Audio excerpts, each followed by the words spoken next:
to the wild, wild west. The track hits your eardrum like the slug to your chest. Say what you say, but where could they next?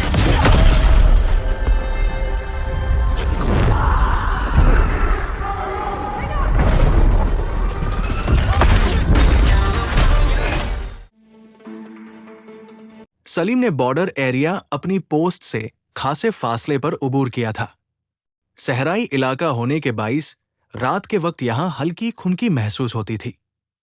Salim ने अपने पैरों में मकामी देहातियों जैसे खुरदरे जूते पहन रखे थे और वो निहायत मुहतात अंदाज में फूंक फूंक कर कदम उठा रहा था। इस इलाके में आमतौर पर बॉर्डर पोस्टों के दरमियान काफी फासला रखा जाता था और दो पोस्टों के बीच तकरीबन 2 किलोमीटर का इलाका खाली पड़ा रहता था।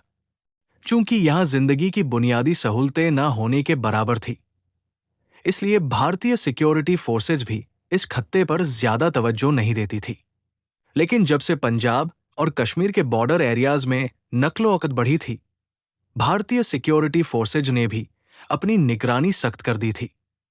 इंटेलिजेंस के मुख्तलिफ यूनिट्स इस पूरे इलाके में फैलाए जा चुके थे और हर मुश्तबह हरकत पर गहरी नजर रखी जा रही थी।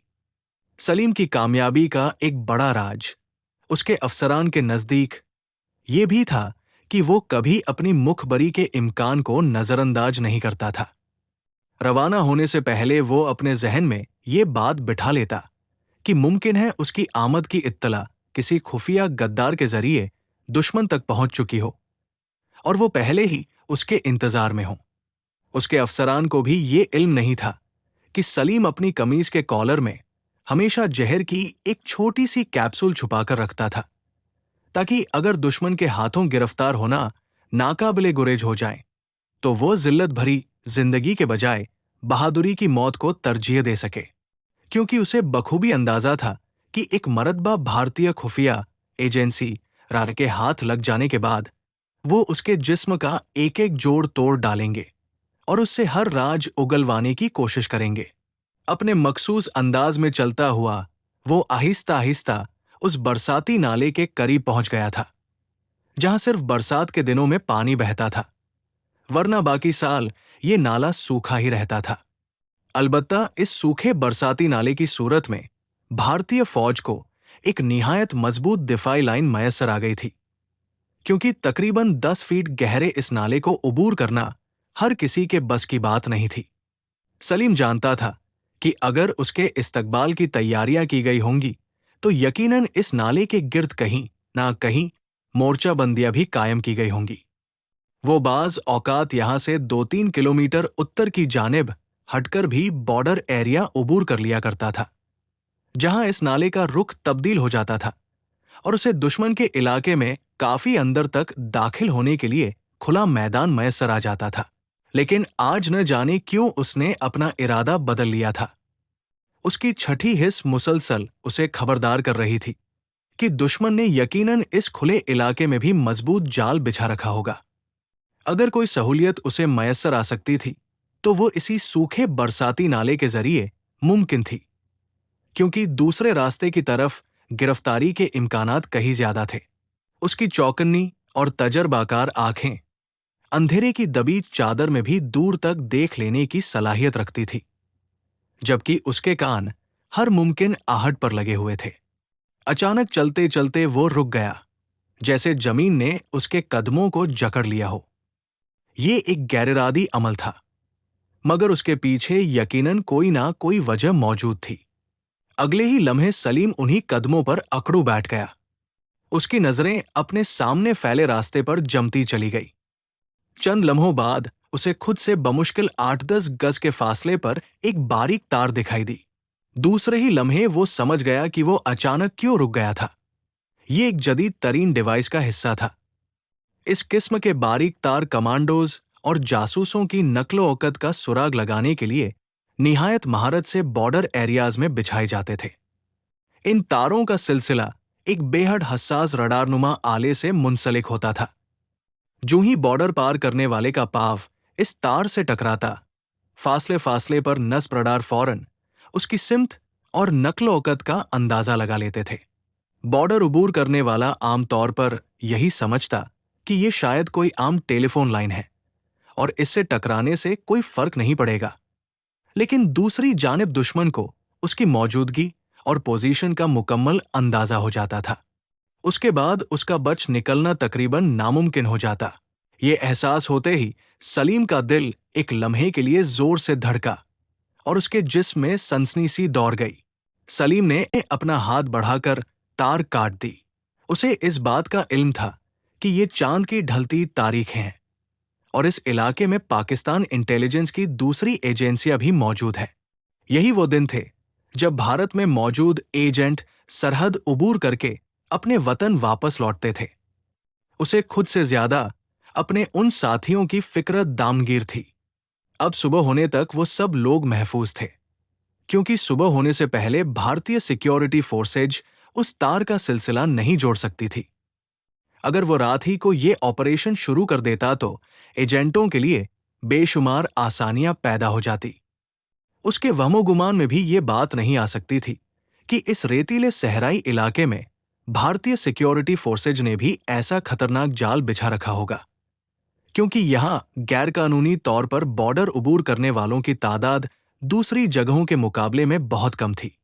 दिल ही दिल में खुदा का शुक्र अदा करते हुए उसने निहायत एहतियात से 2-3 कदम आगे बढ़ाए और झुककर तार के करीब बैठ गया।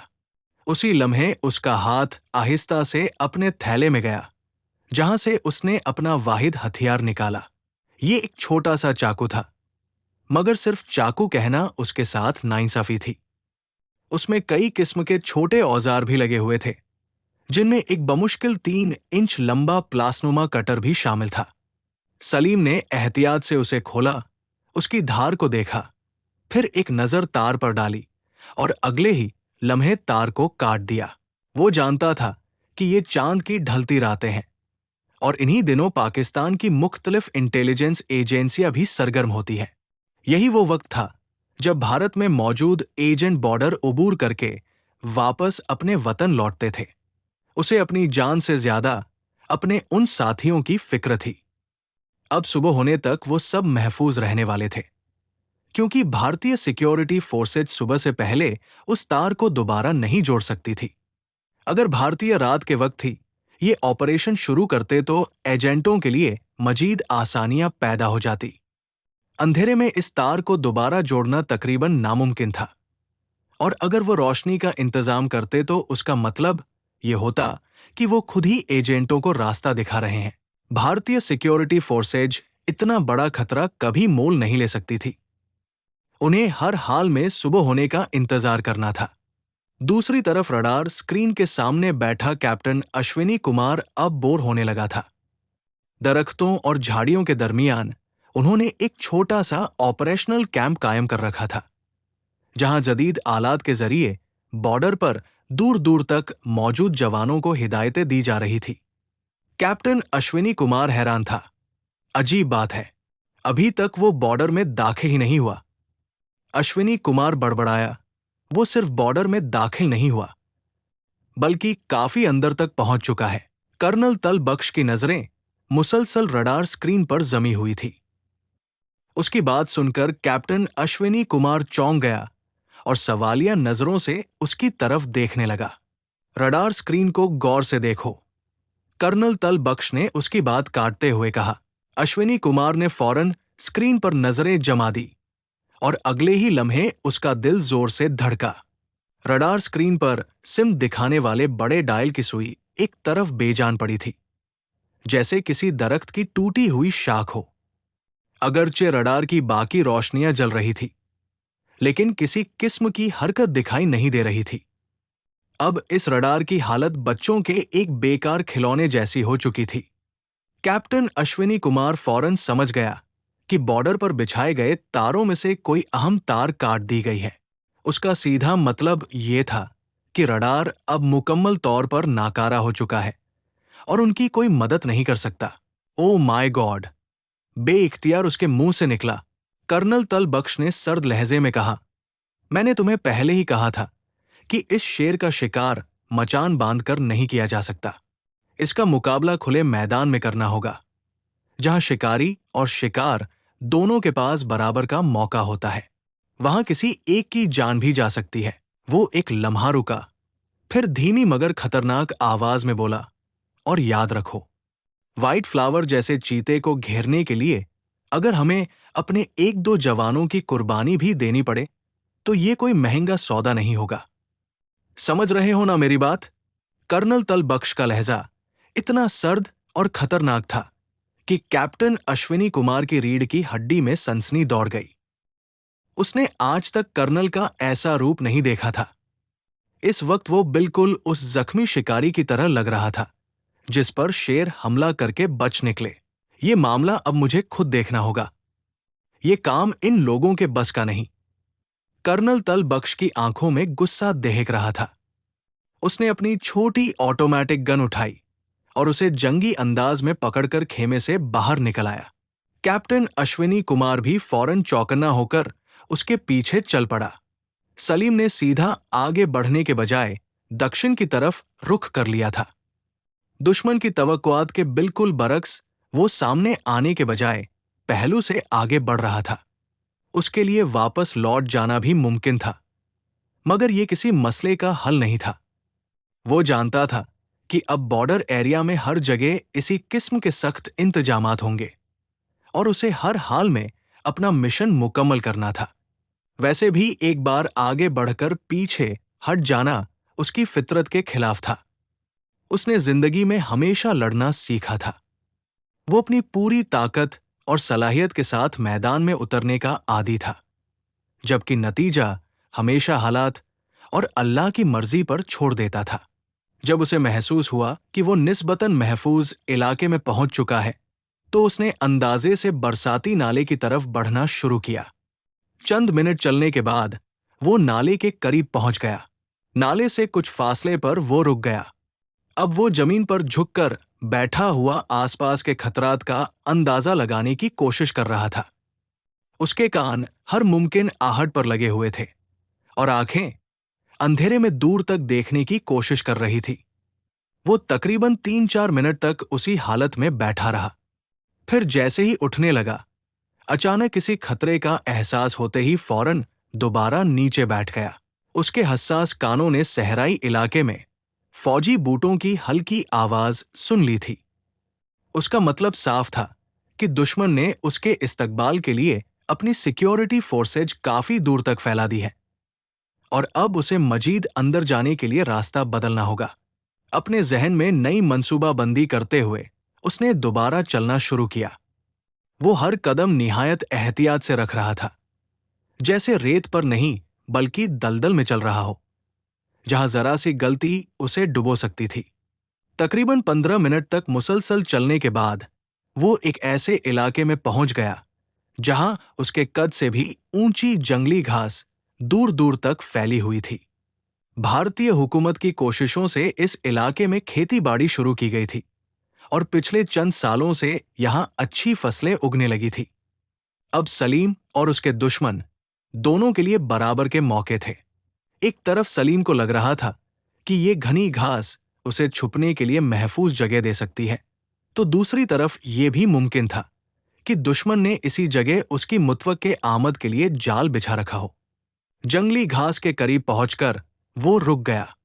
चंद गहरे सांस लेकर उसने खुद को ताजा दम किया, फिर एहतियात से अपना पहला कदम घास पर रखा।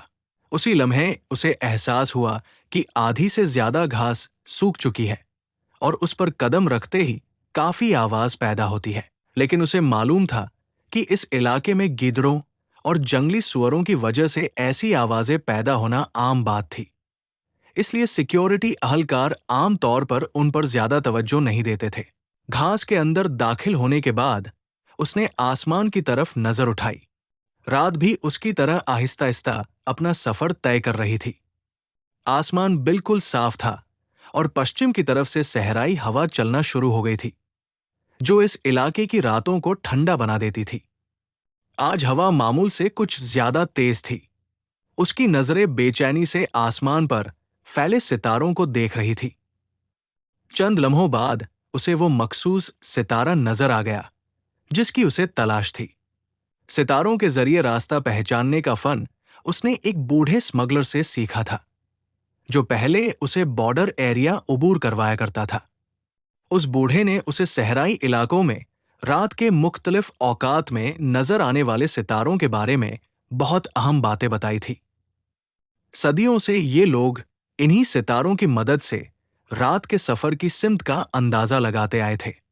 सलीम ने एक खास सितारे को अपने दाई तरफ देखा तो उसे यकीन हो गया कि वो अभी तक सही सिमत में जा रहा है। उसने निहायत एहतियात से दोबारा आगे बढ़ना शुरू किया और तकरीबन 200 गज तक घास के अंदर चलता चला गया। अचानक वो ठिठक कर रुक गया।